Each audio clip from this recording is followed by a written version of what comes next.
There is another way to know everything. Simply by embracing something, either by dissection you know, or by embrace you know. You know life only by inclusion. Dissection is an exclusivity process, elimination process. But if you want to know these people, you know them only by inclusion, not by elimination, isn't it? So what is good for material things, you're trying to make it happen for every aspect of life. Life does not work like that. If you give this flower to a scientist, first thing he will do is he'll rip it apart. Yes, that is the way he will study it. Which miss the point. Yes, he will know all parts of it, but he won't know the flower. But the beauty of the flower, everything that you need to know about life, in a way this flower is the peak of that plant's life, isn't it? Yes. Instead of absorbing that, instead of including that within you, because every life's aspiration is only to reach the peak of whatever this life is possible, isn't it? Whether you are an earthworm or a grasshopper or a flowering plant or a mango tree or a human being, the only aspiration is to become a full-fledged piece of life, isn't it? By elimination will that happen. So now a global problem, if I don't break it down, how do I know? Only because you're breaking it down, problems are multiplying. You know, in India, they talk about certain forces like Mahishasura or somebody. The stories are, if one drop of blood falls on the ground, one more guy will rise. Another drop falls, another guy will rise. That is what it is. Rakta Bij. Huh? Rakta Bij. Yes. I'm saying the Rakta Bij is all we're doing, we're only complicating the world like never before. We're not solving problems, let's at least admit that. We're having sophisticated explanations for our problems. Problems are not gone, isn't it? So I'm going to change tack a little bit here. And you know, most of us here live in Singapore. We have many of us have children who we are bringing up in Singapore, outside of India. And we want to take some of this line of thinking and pass it down to them. What are the one or two things that we think are the critical parts of our culture and civilization that I think we should try and get them to imbibe? I see both your boys are in kurta at least.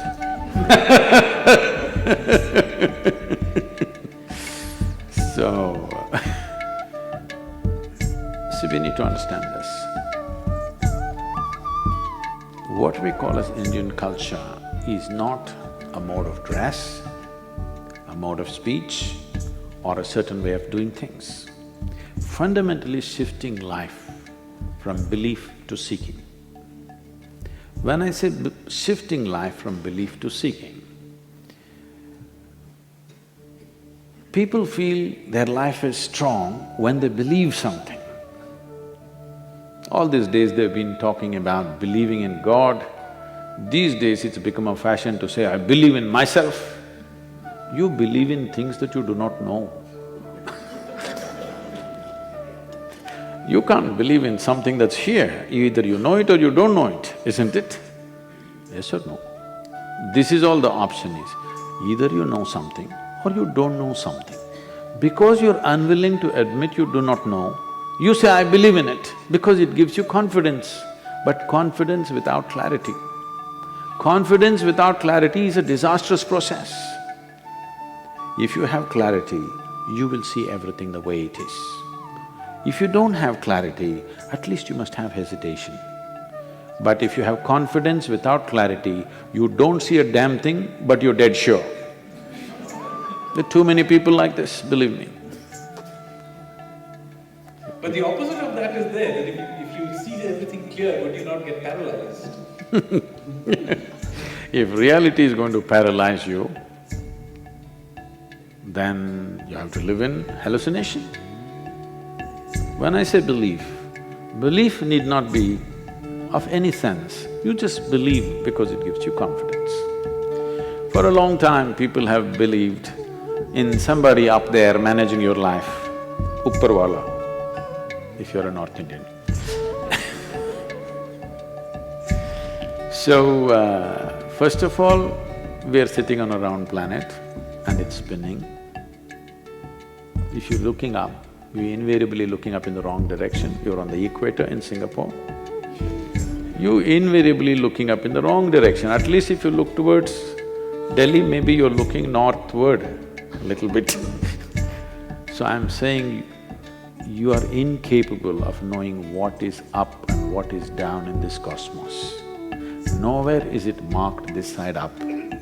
Have you seen this side up mark in the cosmos, in the galaxies somewhere?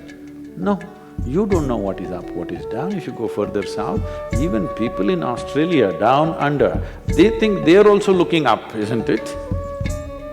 So there is no up-down business. This is why in what is called as Indian ethos, the fundamental things which are essentially different from every other culture on the planet is, one thing is there's no belief system, another thing is there's no God, because always you have been told that your life is your karma. What this means is, karma means action or doing. When we say your life is your karma, what's being said is your life is your making, entirely your making. There is nobody else influencing from anywhere. But so many things are happening beyond me, how? That is because, just tell me, today morning you woke up, from that moment to now, there are four types of action: physical, mental, emotional and energy actions are happening. Every moment of your wakefulness and sleep, it's happening. From the moment you woke up till now, how much of your activity or how much of your karma in body, mind, emotion and energy are you conscious of? How much do you think? Percentage, tell me. How much percentage do you believe you have conducted consciously? In body, in mind, in emotion and energy? Probably quite small. Way below 1%, okay? You might have done a few things consciously, rest is all simply happening. When so much is happening unconsciously, the results that happen out of that unconscious action, you try to attribute it to something. See, right now, if I take this object and throw it up and I forgot, after some time it'll come and land on my head. Now I think, who did this to me? All right? If somebody looks suspicious little bit, I'll pounce on him because I don't remember throwing this up. So, when 99% plus, 99 plus percentage is unconscious, obviously the results are not something that you can account for, but it is entirely your making. When we said it's entirely in your making, when we said your life is your karma, in one word, we destroy the heaven and everything else. All the people whom you worship in that country are people who walked the geography at one time. We looked up to them because of certain qualities. When I say certain qualities, for example, Ram, he's a big icon because you're talking about UP, central UP. In Ayodhya and whatever, misfortunes. His life is full of misfortunes. He is a rightful king. Because of some political situation, he goes to the forest to live in the jungle with his newly married wife, who is a princess. She is not made to live in the jungle. And his brother, out of his love, leaves his wife and his family and goes behind them to take care of them. Oh, they lived in the forest means you watch some stupid movie where they were walking like this and golden-colored deers were floating around and they had such a romantic life. No, I will tell you, you go and camp in the forest for 3 months. Believe me, we can't recognize you, you will become like that in 3 months' time. Yes, you don't know what it means to live in a jungle. Not today. 6 or 7,000 years ago, when it was fully on, jungle was fully on, not like today, it's not a reserve. Entire country is forest, full of wildlife. Living there with a young woman who is not trained to live there is not a simple thing, it's a severe punishment for anybody. As if that was not enough, Ravana came and kidnapped her. Ravana was not a tiger, he was a lion. So, and then the man goes in search of his wife. I was in a small town in Andhra Pradesh, and one little girl, one 13, 14-year-old girl stands up and asks, Sadhguru, they say that Rama went walking from all the way from Ayodhya to Sri Lanka to find his wife. Is it true? How is it possible? It is not practical, isn't it? And I looked at her and said, see, you're still a little girl, but in a few years you'll find a man. When you find a man, do you want a man that if you get lost, he will anyway come looking for you, or he thinks it's not practical and finds solution? Find solution in the neighborhood. Oh, she knows, she wants a man who'll come in search. So the man is whether he's in love with her or he's committed to his wife, he goes looking down south and finds her after a huge battle, brings her back. She is fully pregnant. Again some political situations, again he sends her to the forest. She bears children in the jungle, he doesn't know whether it's boys or girls, no sonogram. He doesn't know whether it's boy or girl or boys or girls. She delivers twins and he doesn't know. And then he wages a war, he gets into a battle with these boys, not knowing they're his children. He could have killed them.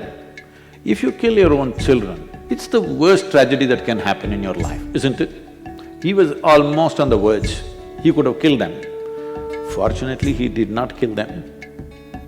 But if he had killed, he wouldn't know he would have killed, because he went out to kill them. With the intent of killing them, he went out, but somehow he did not succeed, and then she died in the jungle, he never saw her face. Do you call this a successful life? I'm asking you. You must say something, otherwise I'm going to bless you. Do you call this a successful life? No, but we worship him. We worship him not because he was a super success of the day. We worship him because it doesn't matter what life threw at him. He remained the same, equanimous. No matter what anybody did to him, he maintained his dharma of being who he is. So we bow down to him.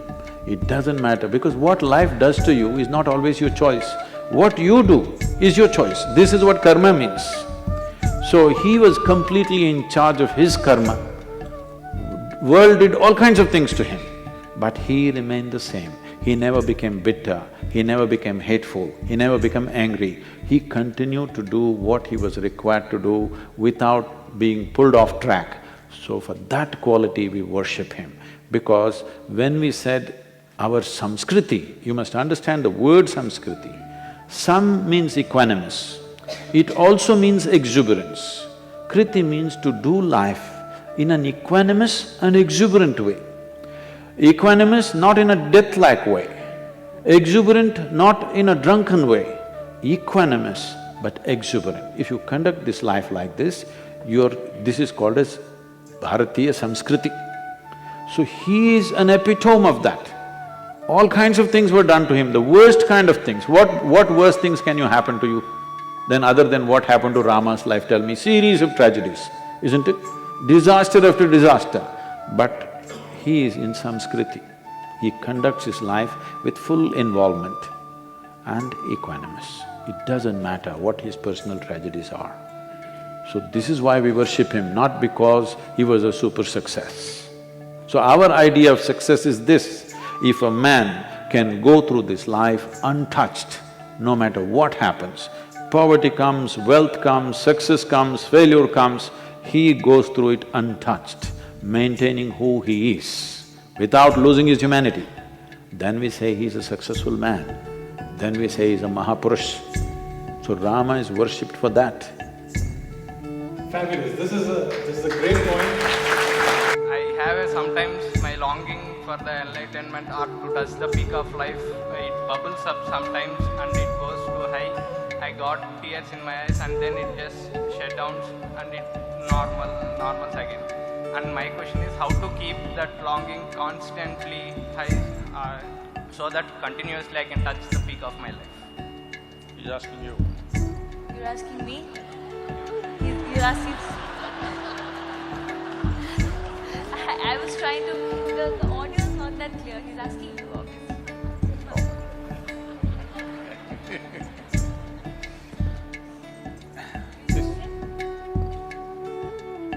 So,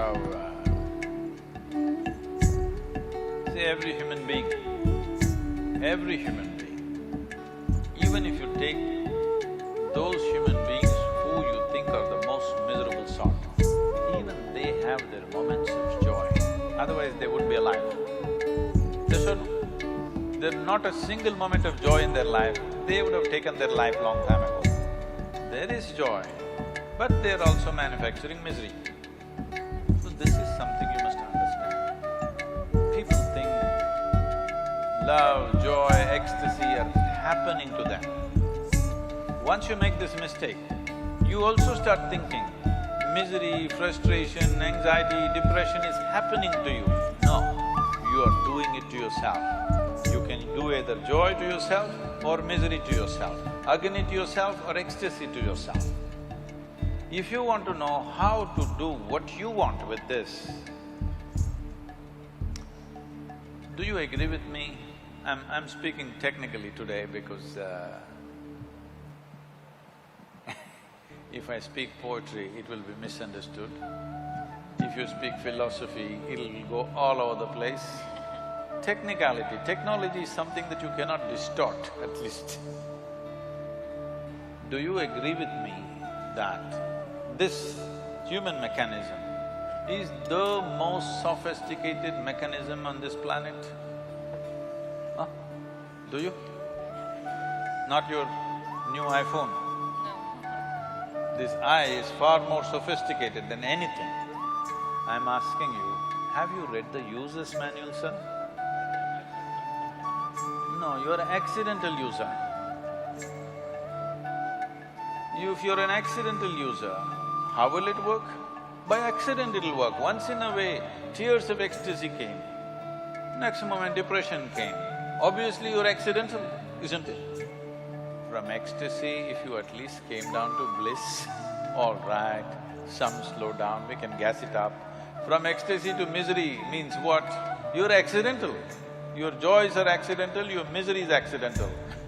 When over 99% of everything that you're doing right now, the four dimensions of karma are accidental, how will you ever sustain anything? There is nobody here who do not know joy. Their only problem is it's not sustainable, isn't it? So if I teach you a simple method with which you can create a chemistry of blissfulness, are you ready?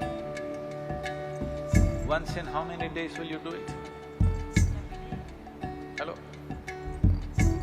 He doesn't know. It's okay, I know once in how many days he will do it. Because I've been teaching for 35 years now. I know once in how many days they will do it. Today I can show you millions of people around the world. For me, not a single day passes without me witnessing tears of love and ecstasy. Somebody around me will be shedding tears of love and ecstasy, wherever I go, whichever part of the world. The first time I went to Moscow, when I get down at the airport, a bunch of people are standing there with all tears. I said, when did this happen to the Russians? I never came here. I said, no, Sadhguru, we've been watching your videos and they don't understand English. Some Russian guy that we don't know is translating and putting it on, okay? And they're all standing there at the airport crying. Why I'm saying this is not some magic. This is a little bit of engineering yourself. One man's magic is another man's engineering. If 500 years ago, if I flew, you would think I'm a magician, isn't it? Today you say I'm a pilot. Yes or no? So similarly, somebody being miserable, somebody being ecstatic is not by fortune and misfortune. Somebody is handling this right, somebody is not handling it right, that's about it. I'm here, alive, still going around doing things. This is the time to learn and make it happen for yourself, that you learn to engineer this the way you want it. If you like misery, I have no issue. I won't seek your company, that's all.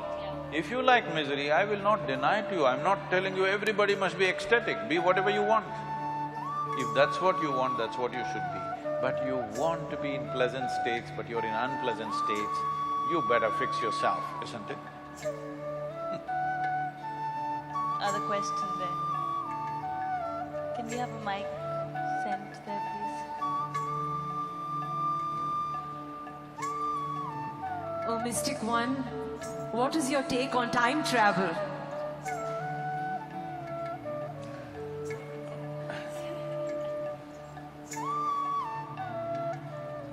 I thought my number was different. Okay. Time travel, I think I already spoke about it, and this idea of time and space comes to you because you're working within certain limitations, functioning within certain limitations. See, in the yogic way of looking at things, generally, how modern physics also is moving towards this direction at a very top level, but generally the textbooks physics that you read in the high school says, because there is distance, because there is space, it takes certain amount of time to get there, isn't this how you understand? Now from here you have to drive to your home, because there is distance, because there is 2 kilometers, it will take so many minutes. No, that's not how creation is. Because there is time, there is distance. Doesn't make any logical sense to you. Because time is of 2 different types. The way you know the time right now, you understand the time because something here is going in cyclical moments. You understand what is a day, what is a night, what is today, what is tomorrow, simply because the planet spun once. Or if the moon goes around, we say it's a month. If the planet goes around the sun, we say it's a year. Essentially, your understanding of time is cyclical in nature. Anything that moves cyclically, by that you come to the understanding what time it is by counting that. Suppose nothing was cyclical, how would you know time? But still there would be time, isn't it? So in your experience right now, only cyclical dimension of the physical seems like time to you because your whole experience of life right now is limited to your physical nature in the sense, you know life only by seeing, hearing, smelling, tasting and touching, isn't it? If you could not see, hear, smell, taste or touch right now, you would have no experience of life, either of what's around you or even yourself. It happens to you when you fall asleep that you are not seeing, you're not hearing, you're not smelling, you're not tasting, you're not touching, neither the world exists nor you exist. But if you transcend that limitation, that you do not see, hear, smell and taste, but you're still there, if this happens to you, you would understand what I'm telling you, that time is first. Because there is time, there is space.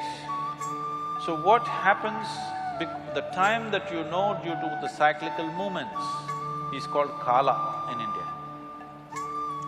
Kal. The Hindi people cut everything into kal. It's kala or kalam.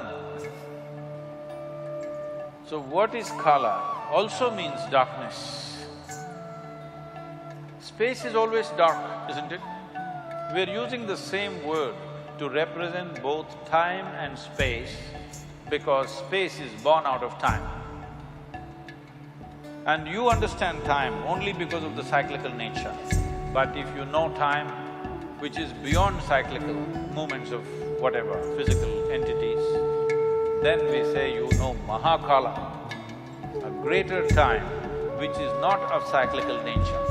So if you touch this dimension called Mahakala or Mahakala, it Tamil we are Mahakalam. If you touch that dimension, then there is no time for you. It's not that you travel in time, there's simply no time for you. There's no such thing as time for you. Everything is here and now.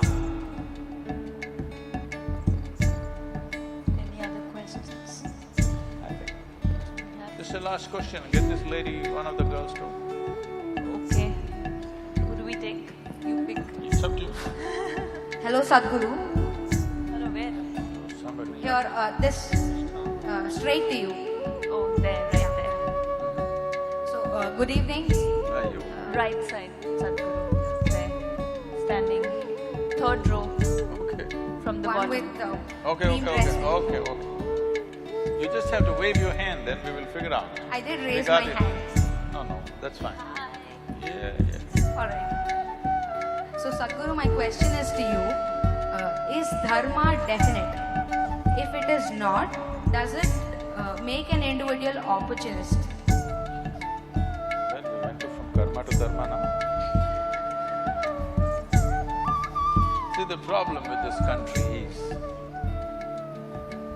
there was a time when every generation produced thousands of enlightened beings, realized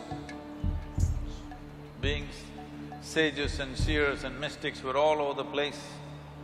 So, the vocabulary of the most profound became vocabulary of daily usage also. Because of this, people are always throwing these words around, mukti, moksha, prarabdha, karma, dharma, this one, that one, everything, without understanding the full depth of what they're uttering. Simply, loosely it is being thrown around. Now the same words are being picked up by the West. Karma, dharma, everything is becoming part of English lexicon. So, when we say dharma, we are talking about… the word dharma literally means law, not religion. So we said, you have definitely heard, even in the political circles, they've been using Raj dharma, this dharma, that dharma. There's a dharma for the husband, dharma for the children, dharma for the wife, dharma for the raja, dharma for the praja. They're just talking about unwritten laws that all of us should follow for conducive function of a society. And Atma Dharma, they said, dharma are the laws which govern our inner nature. So these are laws, these are not morals, these are not ethics, these are laws. When we say a law, we're talking about… in science we're using this word law. That is the appropriate way of dharma.